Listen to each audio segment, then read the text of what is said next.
A Pentagon-sponsored robot race has flopped in the Californian desert. The starting line is in Barstow, California for the strange and historic Grand Challenge race, part of the government's search for a better robot.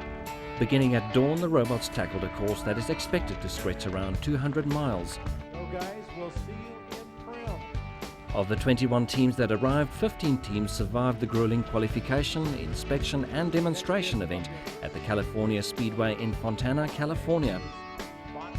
A robot race sponsored by the United States Defense Department ended without a winner, as all 13 vehicles fizzed out on the Mojave Desert course.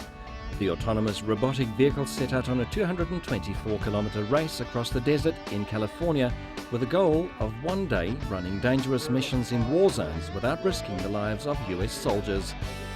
That dream seems still some distance away, however, since most of the vehicles, modified Humvees, pickup trucks and dune buggies, broke down within sight of the starting gate near Barstow, California. The event attracted a crowd of several hundred. Teams did not get the final course instructions until about 2 hours before the race. Once they left the starting line, the robots were on their own. No human intervention was allowed. Each of the robots was followed by a chase vehicle with 3 human occupants. The robots can be manually paused or killed via a laptop computer in case of an emergency. Getting out of the start line here at the DARPA Grand Challenge. The race offered $1 million to the winner, if there was one, and was sponsored by the Pentagon's Defense Advanced Research Projects Agency. The course was scheduled to end in Primm, Nevada. All the vehicles were fully autonomous and guided by devices like infrared sensors. On to the best of British housing and interior design. They are being showcased at one of the biggest shows of its kind in Europe, the Ideal Home Show at London's Olympia. The Ideal Home Show has been a key event in the housing and interiors industry calendar since it began way back in 1908. A central feature of the show is the Waterspace Optimum 60, a British-made state-of-the-art houseboat. The 2-floor boat, which retails at around £250,000, is 63 feet in length and can be transported by road. It has a steel substructure but a glass fibre shell, which makes for a lighter, more modern interior than you might expect. Today, the event features over 800 exhibitors from all over the UK under one roof and attracts some 500,000 visitors. The theme for this year is, you guessed it, waterside living. Waterside living is a huge theme across the UK at the moment. It's a massive trend of people moving out from cities across the waterways. British waterways are being regenerated at the moment. Since the beginning, people have been using waterways for travel, for transport, for food, for lifestyle. It's a continuing trend. From around the world, the British government has given a formal but heavily qualified go-ahead for the growing of genetically modified maize in the UK. Applications for other genetically modified crops would be assessed on a case-by-case basis, however. GM tomato crops are being harvested in California. Some say genetically modified is the answer to greater yields and will help the developing world. Others argue that GM crops are, in the long term, damaging to the environment and are not wanted by the public. After a 4-year study, the British government have approved GM maize, but have turned down applications for GM beet and oilseed rape. There is still much research needed to be conducted on the thorny subject of genetically modified crops. The British Medical Association have urged caution over GM. They want a strong commitment to continuing research.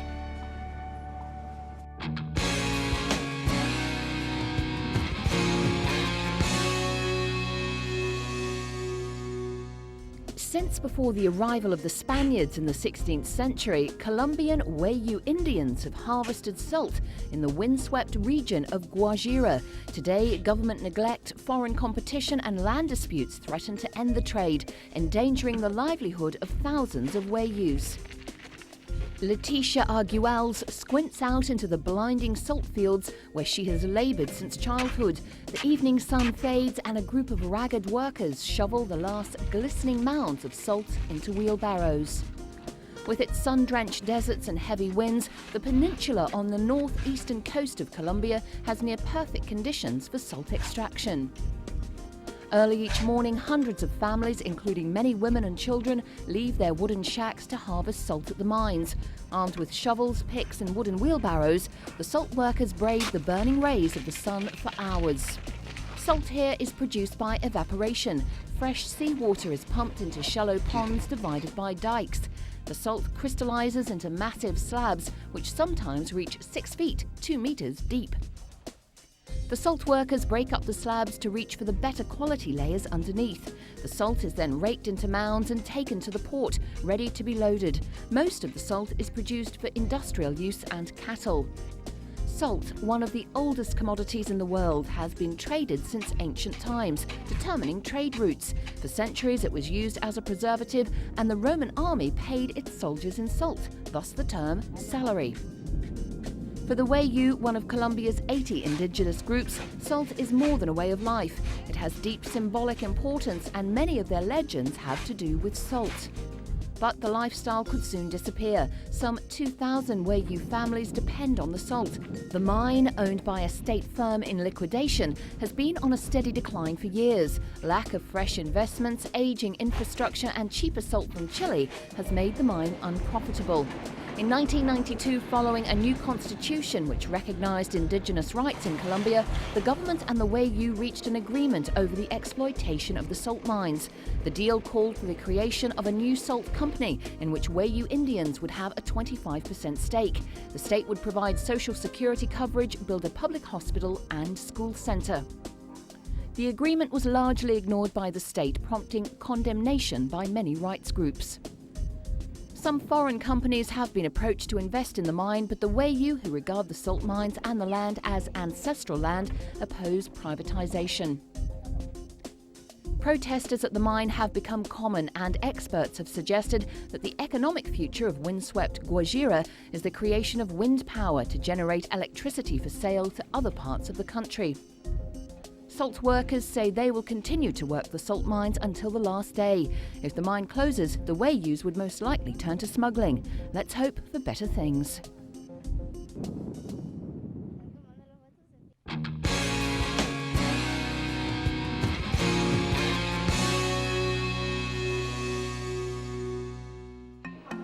Our environment story involves Japanese zookeepers and rampaging rhino training. Thousands and especially millions of years ago, rhinos were more diverse than they are today. They were widespread and abundant. Rhinos occurred in North America and Europe, as well as in Africa and Asia. The surviving rhinos are precious representatives of the glorious heritage and history of the rhino family on our planet. What bemused visitors were about to witness was the zoo's annual drill, training staff in the art of capturing escaped animals, necessary in a country where large earthquakes are a real threat. There are always warnings and threats of major natural disasters, and the zoo averages 3 million visitors a year. A rampaging rhinoceros was seen running amok in a Tokyo zoo, leaving in its wake injured staff members and a team of people waving stun guns. Luckily, the tourists and school groups visiting the zoo ran no real risk of being hurt by the enraged wild animal. The horned beast on the loose in this case was nothing more threatening than 2 zoo staff wearing a papier-mâché costume. Another reason for the drill is that there's also a shopping district in the neighbourhood. It's a highly populated area. The drills are very important to ensure the safety of visitors and to reassure the local residents as well. During the drill, costume staff are instructed to do what they can to avoid the prods and nets wielded by their colleagues, some of whom pretend to be injured along the way. While we're talking about rhinoceroses are represented by 5 species placed in 4 genera. 3 of these species are found in South Central Asia, and the other 2 live in Africa, south of the Sahara. Rhinoceroses generally inhabit savannas, shrubby regions and dense forests, and the African species usually live in more open areas than do the Asiatic species. All rhinos are generally restricted to areas where a daily trip to water is possible. The Ueno Zoo, where this demonstration was held, opened in 1882 and is the most famous zoo in Japan. The zoo is situated in Ueno Park and is famous for its many museums, especially art museums. Eventually the animal gets shot with a fake stun gun and the show is over. As well as rhinoceroses, in the past years, staff have been attempting to catch and subdue colleagues dressed as leopards or even polar bears. Since 1882, Ueno Park is home to Japan's oldest zoological garden. Its main attraction is the giant panda bears, although here the rhino seems to be holding the crowd's attention. The first panda bears were a gift from China on the occasion of normalization of diplomatic relations in 1972. The show was enjoyed by all onlookers, adults and children alike. After all, it's not often that you get to witness a rhino capture. Fake or not, the drill was entertaining.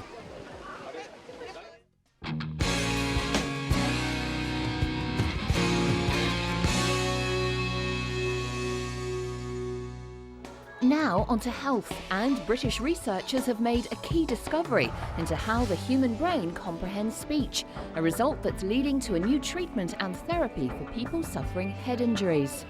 A volunteer prepares for a scanning session under one of the most powerful cameras of its type in the world.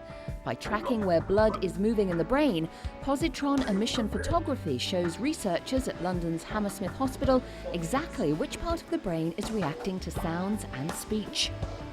They've discovered that different parts of the brain deal with different sounds and qualities of language.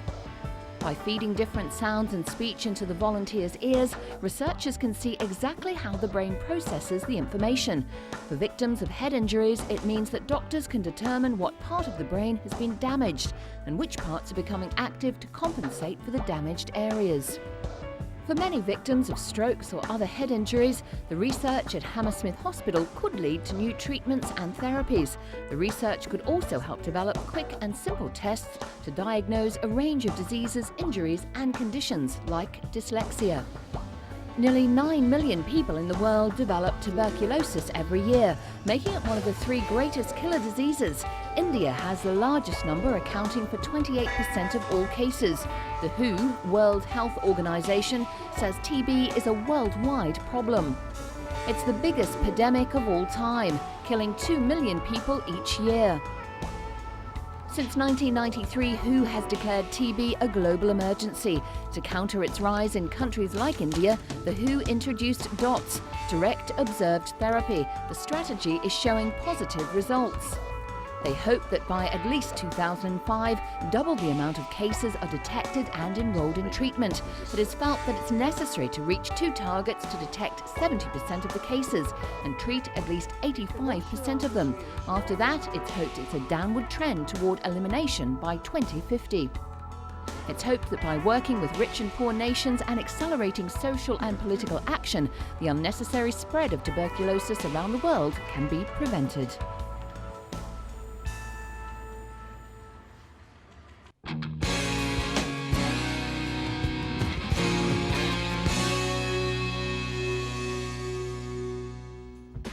South Korean parents will be able to put their feet up and relax as a new line of robots that will babysit and entertain their children was unveiled at a department store. The robot is called iRobi, which derives its name from the word intelligent and robot. This is referring to iRobi's ability to multitask without a single mistake or complaint. It will engage and entertain kids, provide the family with internet access, and even help protect the house. iRobi is a home robot, and the main concept is to tell stories to kids and be their best friend, according to the robotics marketing manager. Rolling on wheels and showcasing 40 facial expressions, iRobi plays music, reads stories and teaches English through its interactive programs for kids. iRobi will even sulk and cry if there isn't any human contact. The home robot, which weighs around 32 pounds, has a built-in camera in its nose and a digital computer screen on its stomach. The camera can be programmed to take pictures of everyone who enters the house overnight. A burglar breaking in the middle of the night might end up with more than he expected. His or her photo will be emailed to the parents and the police. Parents can also catch a glimpse of their children at school through the computer screen if a camera at school is installed. A parent can also leave a video message for the child and program iRobi to remind the child when to take medicine or study. The robotics company says it's driven by its vision that robots will be humanity's best friend in the future. They explain that iRobi costs a lot of time and money. More than $5 million was invested in this project. Arobi retails for nearly $3,500.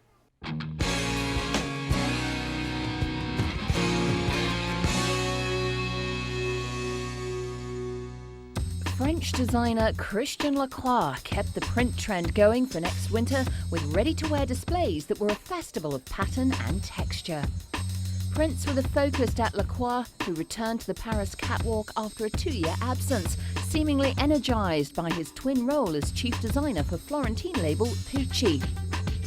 The influence of the house of psychedelic swirls could be felt in the 70s style patterns plastered over tights, tops and skirts. Especially coveted was a knee-length jersey dress with a bold pink, orange and brown motif. The show also espoused new autumn's trend for mixing masculine and feminine clothes. He has been showing only his couture collections on the runway for a while. There was a surprise appearance of tweeds, pinstripes and velvet, mixed with Fair Isle sweaters and some patterns. He gave his clothes a slightly masculine touch in some cases, showing tailored straight-cut jackets but adding frilled skirts to keep it feminine. Coats had whimsical quilting with loose, colourful threads, and one cardigan was threaded with coloured ribbon. In 1995, Lacroix opened his new Bazaar line of youthful, funky casual wear. This was a great success. In the same year, he introduced his home furnishings and household articles line. He provided a cheery alternative to the sedate, sombre, elegant creations of other couturiers. Lacroix, who had struggled to overcome the budget cuts which had forced him off the runway, opted to present his ready-to-wear collection alongside his Diffusion Bazaar and Christian Lacroix jeans lines. The result was a jaunty mix that ran the gamut from street to high fashion. It ranged from a fitted denim blazer to a stunning black chiffon sequin embroidered jacket that looked like made-to-measure haute couture.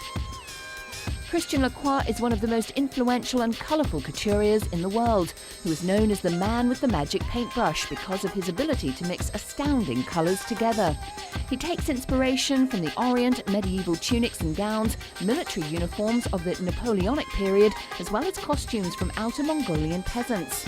Gabardine coats were slung over lingerie-style camisole tops, while male models displayed the new Lacroix menswear line, a carbon copy of the designer's own uniform of corduroy jackets, pinstripe trousers and high-tech running shoes.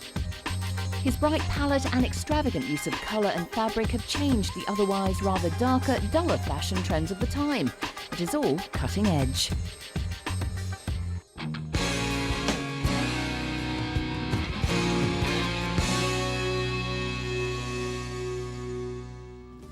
On to travel, and we arrive in Germany today for our story, specifically the Hagenbeck Zoo and their yearly inventory.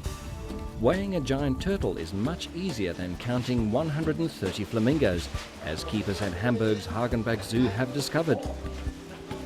The annual stocktaking at Hamburg's Hagenbeck Zoo creates some serious challenges, as keepers try to count, measure and weigh more than 2,500 animals from 360 different species. The job is important since the regular checks ensure the animal's well-being, but sometimes it's hard work. It took several men to carry a giant turtle to the scale, which showed a hefty 170 kilos once the turtle was dangling from the ropes. There are more than 2,100 animals in the famous Hagenbeck Zoo. Karl Hagenbeck exhibited seals on Hamburg's Reeperbahn for the first time in 1848. The founder, Karl Hagenbeck, once dreamt of a zoo of the future with open enclosures without bars.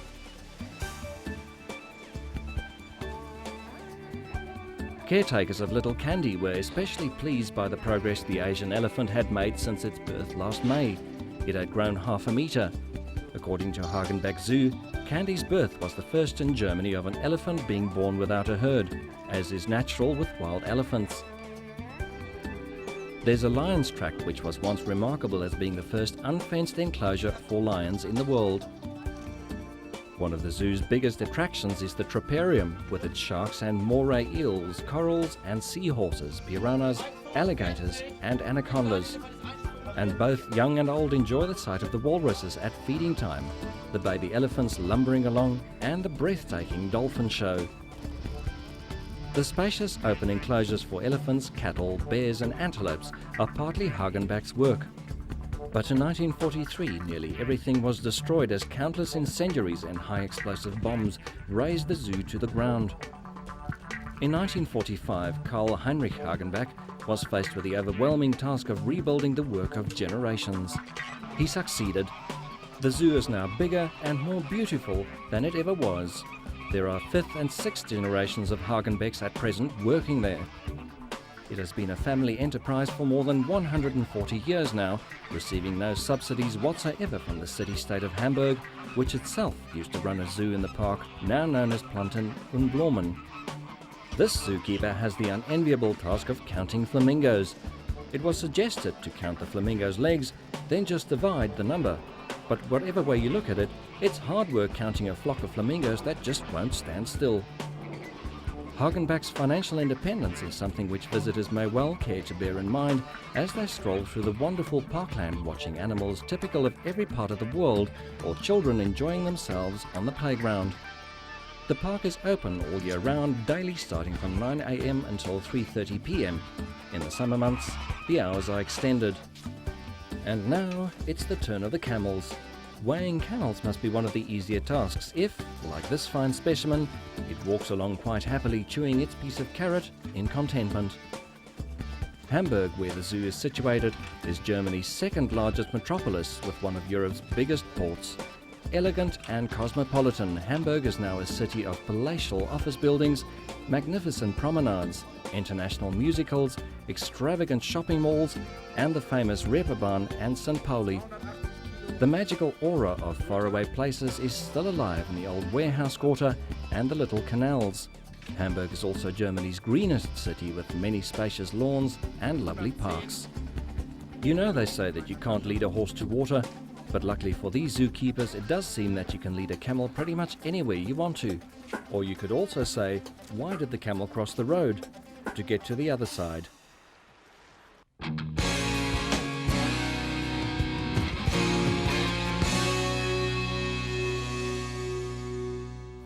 For our final story, we go to the UK, where engineers are urgently working towards a sustainable alternative to fossil-based fuels. Many scientists and engineers are already convinced that hydrogen is the fuel of the future. It is considered a clean fuel and has minimal impact on the environment, with its only emissions being water vapour. According to scientists, it's a very old concept because hydrogen stores a lot of energy.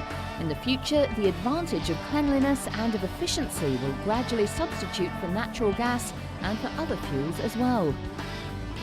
9 major cities, including London in Europe, are currently taking part in trials for hydrogen-powered buses. It's a continuing project that brings together more than 40 international organisations concerned not only with public transport, but also cleaner, more efficient forms of power.